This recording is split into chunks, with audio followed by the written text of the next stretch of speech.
Hi and welcome, I'm Linda. If you're new here, I teach women to sail since more than 10 years now, and 2016 to 19 I sailed around the world with mostly women as my crew. In this video I'm going to tell you how I deal with fear. I have sailed more than 60,000 miles by now, but I am in no way that super brave, never afraid person that I know that some people think of me.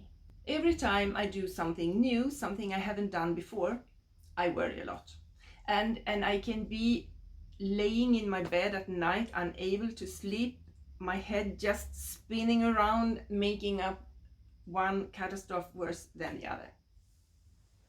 When I was planning this round the world trip, my biggest worry, well, I would say one of my big worries by then was a situation that has occurred a couple of times in Greece. I have been sailing quite a lot with groups of women in Greece, and they come down to sail for a week.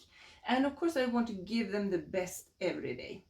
And then we have made a plan that we should go to that bay and stay there overnight because there is a nice restaurant and we can sit there by the sea. And then when we get there, the weather has changed a little. It is not as good place as I thought it would be. It's like 20 miles to the next. And it's not super clear that this is not possible. We go to the restaurant and eat, and then I worry desperately because then the wind picks up more and more, and we are at that restaurant and they are so happy, and I don't want to ruin their evening, their one night out of 6 that they have on board. And well, eventually we come back and nothing has happened. Interestingly enough, this situation actually didn't occur during this round the world sail. There were other things that happened, but this particular one did never happen.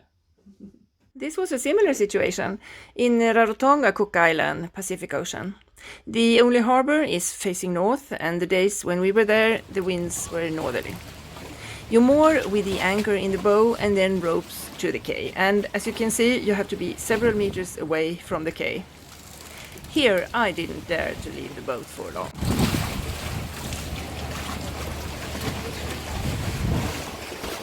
One mistake that I believe is very easy to make is to believe that if I am worried or anxious about something, that is like a message to me that this is something I shouldn't do. I don't think it's possible to live a life without worries and anxiety, at least not for me.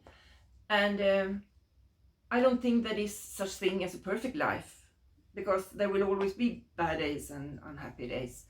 And well, as long as the good days are more, I think it's okay.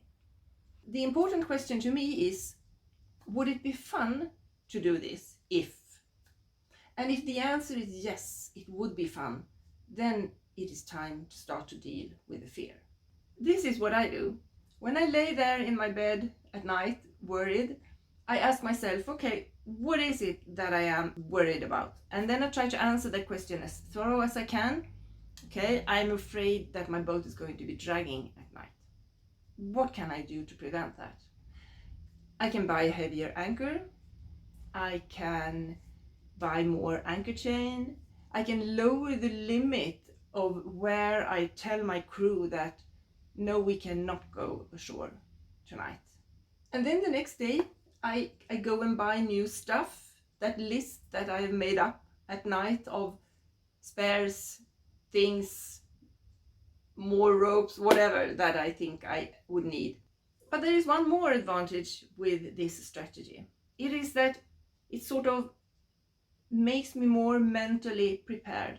So when I end up in a situation that I've been worried about, it is not that I feel comfortable with it, but I have that feeling of, okay, I have gone through this. Now we are here, and I thought that a good solution could be this and that.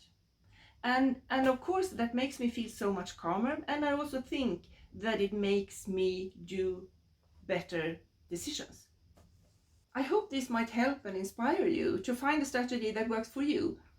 And please tell me what you think about all this, so we can have some kind of discussion in the comment field below the video. I promise I will answer everything.